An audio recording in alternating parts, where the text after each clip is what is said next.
Congratulations, you've just officially entered the world. But before you get any big ideas about sunshine, butterflies, or a warm motherly embrace, let me set the scene for you. You've spent the last 60 days packed inside a calcium prison, your egg, dreaming of whatever it is unhatched birds dream about. And your reward for finally breaking free? A face full of Antarctic wind so sharp and so freezing that it feels like Mother Nature herself just welcomed you with a reality check slap. Welcome to the bottom of the world. No, literally, the bottom.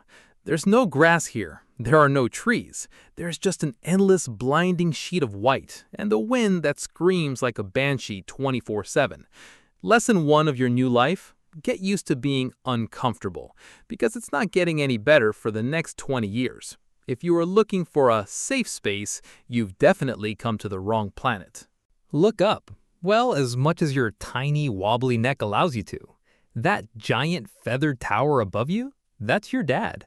But don't expect him to break into a happy dance or start singing a lullaby. He's been standing in this exact spot for 2 months. 2 months of no food, no movement, and absolutely no Netflix. He's been braving 100-mile-per-hour gusts of wind that could literally knock over a semi-truck, all while balancing you on his feet like a high-stakes game of Tetris. To the world, he's a hero. To you, he's basically a biological space heater. But look into his eyes. He isn't staring at you with fatherly pride. He's staring into the frozen void, deeply questioning every single life choice that led him to this wasteland. To him, you aren't a precious miracle just yet. You're a heavy, demanding foot warmer that's currently standing between him and a giant pile of fish. You're the reason he's lost half his body weight and smells like a wet rug. And just like that, before you've had even a single moment to appreciate the fact that you're alive, your dad makes a decision. He looks down at you, one long, tired, emotionally complex stare, and then he simply leaves. No goodbye hug, no good luck out there, kid. He turns around, tucks his beak into the wind, and begins the long march toward the ocean, because that bird has not eaten in 2 months, and he is absolutely done with this parenting shift. You watch him disappear into a crowd of thousands of identical black and white bodies, and you realize something terrifying. You have absolutely no idea which one is him anymore. Now, you're alone. Sort of. You're surrounded by thousands of penguins, which sounds comforting until you realize none of them are your mother, none of them are your father, and not a single one of them cares about your specific survival. This isn't a community. This is a crowd, and there's a difference. Here's what saves your life for the next few weeks. The Huddle. Thousands of chicks pressed together in one giant shuffling, smelly mass of fluff. From above, it probably looks adorable, a big soft cloud of baby penguins swaying in the Antarctic wind. From the inside, it smells like fish, sweat, and existential crisis. The rules of the Huddle are simple. Stay in, keep moving toward the center, do not under any circumstances wander off, because the moment you step outside that warm wall of bodies, you are alone in negative 60-degree wind, and that is not a problem you survive. You quickly learn that the center of the Huddle is the warmest spot, which sounds great until you're shoved there and realize it's also the loudest, the most crowded, and the place where you are most likely to get stepped on by someone twice your size. Luxury has its price, even in Antarctica. Nobody warned you about the skuas.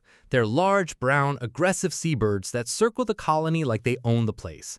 And in a way, they do. Because a skua doesn't care about your feelings or your survival instincts. A skua sees a small, fluffy chick that has drifted 2 feet from the Huddle and thinks, lunch. You witness it happen to another chick one afternoon. One moment it's there, waddling around the edge of the group. The next moment there's a shadow, a flash of wings, and then nothing. Just a few gray feathers floating in the wind. You never drift from the Huddle again. And then, one day, after what feels like a lifetime of waiting, shivering, and trying not to get eaten, she arrives, your mother. You don't recognize her face because all emperor penguins look more or less identical to you at this point, but something about her call cuts through the noise of 10,000 screaming birds, and somehow, impossibly, you know it's her. She has food, real food. Well, pre-digested fish paste that she regurgitates directly into your beak. Which sounds horrifying, but you are so hungry that it tastes like the greatest meal ever served on this or any other planet. You eat until you can't eat anymore, and for one brief, beautiful moment, life in Antarctica feels almost bearable. Almost. Because now, your dad is on his way back, and your mom is already preparing to leave again. Tag team parenting. Efficient, cold, utterly exhausting for everyone involved. This is your life for the next several months. Waiting, eating, and doing everything in your power to not become a Skua's afternoon snack. Somewhere around month 4, you start to change. The soft gray fluff that kept you warm starts falling out in patches, replaced by the sleek black and white feathers of a proper penguin. The problem is, this doesn't happen all at once. For several weeks, you look absolutely ridiculous. Half fluffy baby, half adult penguin, like someone attempted a penguin costume and gave up halfway through. You are not graceful. You are not dignified. You fall over constantly. Walking on ice with feet that seem designed for literally anything other than walking is a skill that takes time, and you do not have natural talent. Other chicks bump into you. You bump into them. Everyone falls. Nobody apologizes. This is just life now. But something is also happening underneath all the awkwardness. Your flippers are getting stronger. Your lungs are developing. Your body is slowly and reluctantly becoming what it was always meant to be: a swimmer. The day comes when the colony begins to move. The adults lead the way across the ice shelf toward the open water, and the chicks follow in a long, wobbling line that looks less like a march and more like a very slow traffic jam. You've never seen the ocean before. You've only ever known ice, wind, and the smell of 10,000 penguins. And then the ice ends, and the water begins. It is the most terrifying and the most magnificent thing you have ever seen. Dark blue stretching in every direction, waves slapping against the ice shelf, cold spray hitting your face. Everything in your body is telling you to jump in, and everything in your brain is telling you to think very carefully about this decision. You jump in. The cold hits you like a wall. It's different from the cold you know. This isn't wind cold or ice cold. This is ocean cold, deep and total, surrounding every centimeter of your body all at once. For about 3 seconds, you think you have made a catastrophic mistake. And then something clicks.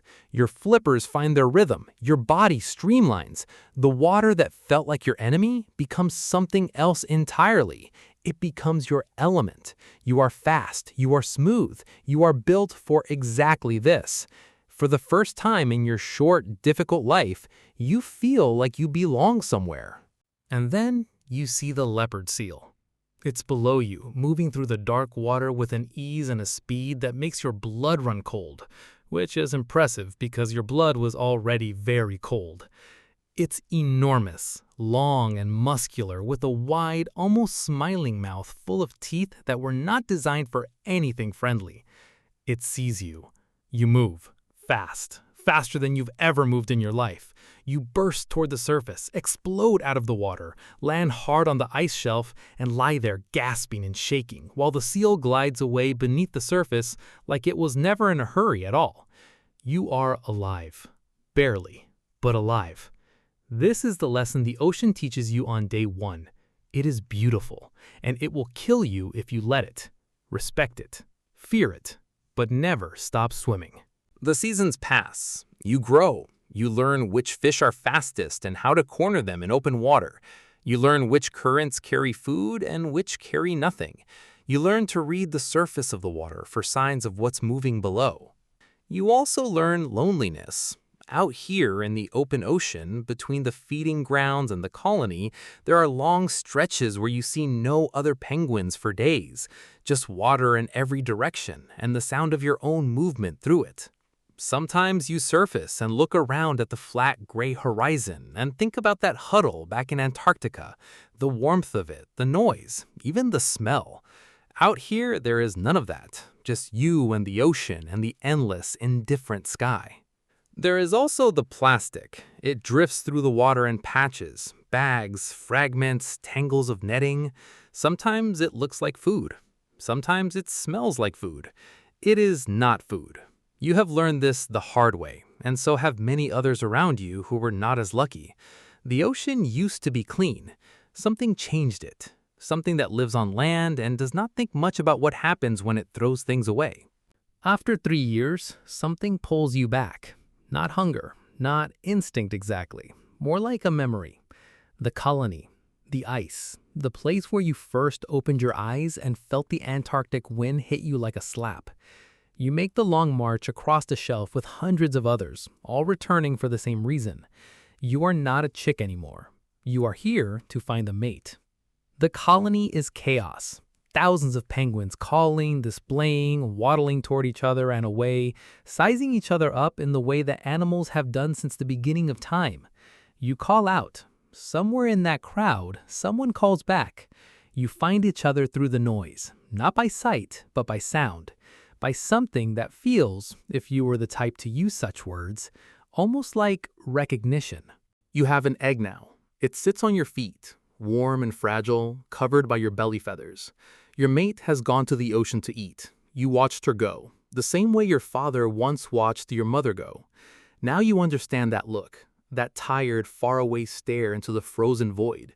It wasn't despair exactly. It was patience, the very particular kind of patience required to stand perfectly still in the worst place on earth for 2 months, holding the most important thing in the world on your feet, knowing that if you move too much or too fast, everything ends. The wind comes. You tuck your beak down and lean into it. The temperature drops further. You pull your egg closer.